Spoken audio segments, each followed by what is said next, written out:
5 गोष्टींनी कळतं. पहिला संकेत, सद्भावना आणि प्रेम.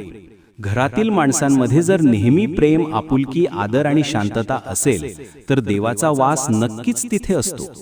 दुसरा संकेत, सतत नामस्मरण. ज्या घरात रामनाम किंवा दत्त दत्त असा नामगजर होत असतो त्या घरात देव स्वतः वावरतो. तिसरा संकेत, अन्नात समाधान.